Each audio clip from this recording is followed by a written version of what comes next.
திட்டங்கள், பெண்களுக்காக திட்டங்கள் தான் இந்த ஆட்சி நடத்துறாங்க. காரணம், இன்னைக்கு அரசாங்கத்தின் மூலமா 22 லட்சம் பட்டாக்கள் கொடுத்துருக்குறோம். அந்த பட்டாக்கள் யாருக்கு கொடுத்துருக்கோன்னா பெண்கள் பெயர்ல தான் கொடுத்துருக்குறோம். முன்னெல்லாம் கணவர் வந்து வீட்டை விட்டு அனுப்பிச்சிருவாங்க, சண்டை பிடிக்கிறாங்கன்னாவே அப்பெல்லாம் பயப்படுறாங்க. காரணம், அது பெண்கள் பேர்ல அந்த சொத்து இருக்குது, பட்டா கொடுத்துருக்குறாங்க. அந்த பட்டாவில் அவங்க வீடு கட்டியிருக்காங்கன்னா அது அன்பு சகோதரிகள் இன்னொரு பேர்ல தான் இருக்குது.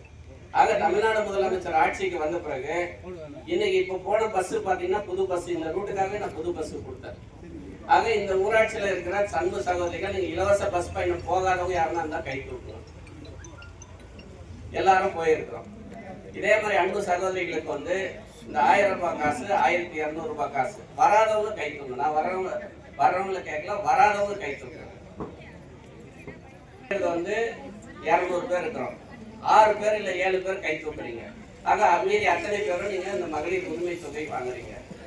காலை உணவு திட்டம் அரசாங்க பள்ளியில பாத்தீங்கன்னா காலை உணவு திட்டம் 22 லட்சம் குழந்தைகளுக்கு, அரசாங்க பள்ளியில இருக்கிற குழந்தைகளுக்கு காலை உணவு திட்டம் தமிழ்நாடு முதலமைச்சர் அவர்கள் தராங்க.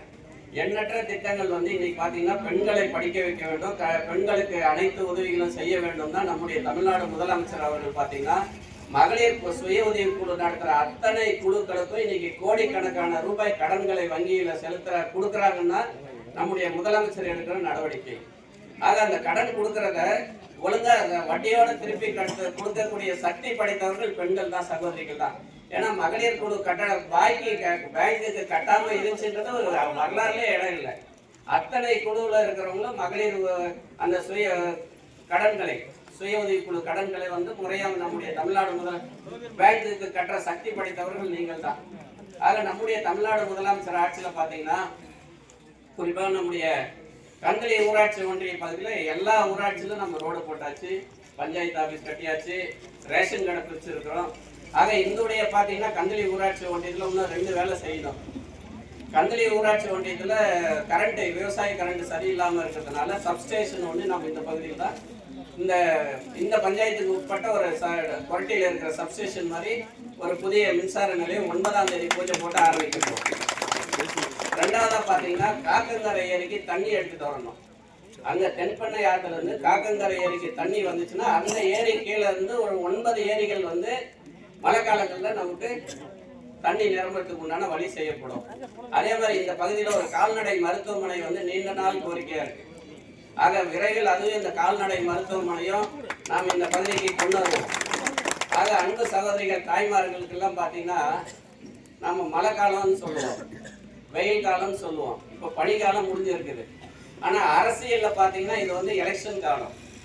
நிறைய பேர் பாஜக கூட்டணியில இன்னைக்கு இருக்கிறவங்க எல்லாம் பாத்தீங்கன்னா பாரதிய ஜனதா கட்சியில ஒரு நிதியமைச்சர் பேசுறாங்க. நேற்று பாராளுமன்றத்துல தமிழ் பேசினா பிச்சை கூட எடுக்க முடியாது, தமிழ் பேசினா அவங்களோட வீடியோ ரெக்கார்டு டிவி எல்லாம் நியூஸ் பார்த்திருந்தா நிர்மலா சீதாராமன் பேசக்கூடிய அன்பு சகோதரி தமிழ்நாட்டை சார்ந்தவங்க தான்.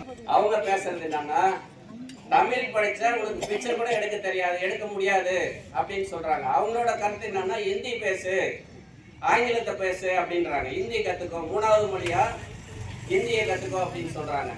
ஆக வருங்காலத்துல பாத்தீங்கன்னா இந்த 100 நாள் வேலை திட்டம், 100 நாள் வேலை திட்டம் நம்முடைய கிராம பகுதியிலேருந்து யாரும் டவுனு வேலைக்கு நோக்கி போகக்கூடாது. அதனால அந்தந்த பகுதியில் இருக்கிற 100 நாள் வேலை திட்டத்தில் இருக்கிறவங்க அந்த பகுதியிலே செய்யணும் தான் நம்முடைய கலைஞரோட ஆலோசனை பெற்று காங்கிரஸ் பிரதமராக இருந்த மன்மோகன் சிங் அவர்கள் அந்த 100 நாள் வேலை திட்டம் கண்டுபிடிச்சார். ஆனால் இன்னைக்கு எத்தனை சகோதரிகளுக்கு 100 நாள் வேலை திட்டம் தர முடியுது? காரணம், இதுக்காக நம்ம ஒரு போராட்டம் கூட பண்ணோம், ஆர்ப்பாட்டம் 2 முறை பண்ணியிருக்கிறோம். ஆக வேலை கொடு 100 நாள் வேலை சம்பளத்தை உரிய வேலை செஞ்சதுக்கு உண்டான பாக்கியை கூட வேலை செஞ்சிருக்கிறோம்ல, அதுக்கு உண்டான ஊதியத்தை கூட கேட்டிருக்கோம். ஆக எந்த நிலையிலும் பாரதிய ஜனதா கட்சியோ அந்த கூட்டணியில் இருக்கிற கட்சியோ நம்முடைய தமிழ்நாட்டுக்கு இன்னும் 2 மாசத்துல எலெக்ஷன் கேட்டு வருவாங்க. ஆக நம்முடைய தமிழ்நாடு முதலமைச்சர் பாத்தீங்கன்னா பெண்களுக்கான ஆட்சி செய்யக்கூடிய தமிழ்நாடு முதலமைச்சர் அவர்கள் பெண்கள் படிக்கணும்னா படிக்கிற அரசாங்க கல்லூரியில் 1000 ரூபாய் கொடுக்குற திட்டம், பசங்களை படிக்க வைக்கணும்னா கவர்மெண்ட் காலேஜில் படித்தா 1000 ரூபாய் கொடுக்குற திட்டம், லேப்டாப் திட்டம்.